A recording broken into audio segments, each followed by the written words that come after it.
You sat down to watch one video. That was 40 minutes ago.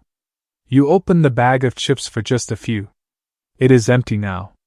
You told yourself you would check your phone for 5 minutes. It has been an hour. And the strangest part? At no point did you feel truly satisfied. You kept going. Not because you were happy.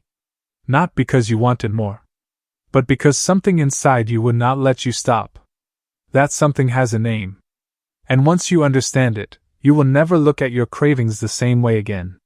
It is called the bliss point. In the 1970s, a mathematician named Howard Moskowitz was hired by food companies to make their products more enjoyable. He ran thousands of experiments, testing hundreds of variations of the same food €, different levels of salt, sugar, fat €, and measuring how much people liked each version. What he discovered changed the entire food industry forever. There was a specific combination of ingredients €, a precise ratio of sugar, salt, and fat €, where human pleasure peaked. Not at the maximum amount of any one ingredient. Not at the sweetest, or the saltest, or the fattiest. But at a very specific middle point where all three worked together. And at that exact point, something unusual happened. People did not just enjoy the food. They could not stop eating it. Moskowitz called this the bliss point. And here is what makes it so powerful. At the bliss point, food does not fully satisfy you. It keeps you just below the threshold of complete satisfaction. Just enough pleasure to keep eating. Not enough to feel done. Your brain keeps reaching for that feeling it cannot quite catch. And the food companies knew exactly what they were doing.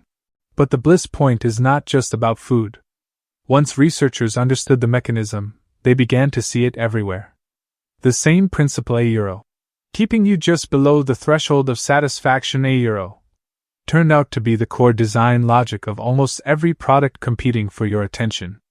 Think about social media. Every time you scroll, your brain is scanning for reward. A like, a comment, a post that surprises you, a face that holds your attention for a moment. The algorithm has been trained on billions of hours of human attention data to know exactly what keeps you just engaged enough to stay, but just unsatisfied enough to keep scrolling. You are always one swipe away from something better. And that feeling of almost, of nearly there, of just one more €. That is the bliss point applied to your attention. Think about streaming platforms. The show ends. The next episode begins in 3 seconds. You did not choose to keep watching. The choice was made for you, at a moment when your brain was in exactly the most vulnerable state €. The space between one reward ending and the next beginning. The autoplay feature exists because that 3-second window is where most people would have stopped. And the platform knows it. Think about junk food. The crunch. The immediate burst of flavor. Then nothing €. Because highly processed food is specifically engineered to melt in your mouth and disappear, leaving you empty, reaching for another. Real food €. A piece of fruit, a slice of bread €. Takes time to eat, fills you gradually, and sends clear signals to your brain that you are satisfied. Processed food short-circuits all of that. It delivers a flash of pleasure and then vanishes before your body can even register it. Neuroscientist Kent Berridge at the University of Michigan spent decades studying the difference between wanting and liking. And what he found is deeply unsettling. Wanting and liking are controlled by different systems in your brain. Liking is what you feel in the moment of pleasure €. The actual enjoyment. Wanting is the drive that keeps you reaching for more. And here is the critical thing. You can be in a state of intense wanting with almost no liking at all. That is what the bliss point exploits. It does not make you happy. It makes you want. And wanting without satisfaction is an engine that never turns off. You know this feeling. You have felt it. Finishing a Netflix series and feeling oddly empty, even though you watched 10 hours of it. Eating an entire bag of something and feeling worse, not better. Scrolling until your eyes hurt and your chest feels hollow. You were not enjoying yourself in any real sense. You were in a state of wanting. Chasing a feeling that kept moving just out of reach. And the products doing this to you were not accidental. They were engineered. Tested. refined over decades to hit exactly the right frequency of your brain. The food scientists, the platform engineers, the algorithm designers, they all know about the bliss point. They study it. They compete to find it. Because whoever finds it first and locks it in keeps you coming back. So what do you do with this knowledge?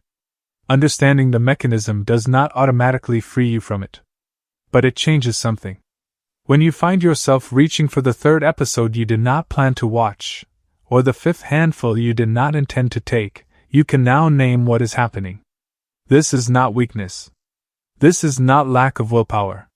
This is a billion-dollar industry that has spent decades engineering the exact experience you are having right now. That does not mean you are helpless. It means you can start making decisions with your eyes open. Real satisfaction, the kind that actually fills you, tends to come from things that take time. A meal cooked slowly. A conversation that goes deep. A book that asks something of you. A walk with no destination. A project finished. These things do not hit the bliss point. They are not engineered to keep you in a loop of wanting. They are just good. And the strange thing about things that are just good is that they actually end. They complete. They leave you feeling like something finished, not like something is missing. The bliss point keeps you reaching. Real life asks you to arrive. And maybe the most important thing you can do is simply notice the difference between reaching and arriving. Between wanting and feeling done. Between chasing and resting. Your brain was not built to reach forever. It was built to hunt, find, eat, rest. To complete cycles. To feel the thing that comes after the settling, the quiet, the enough. That feeling still exists inside you. It has just been a while since anything let you have it.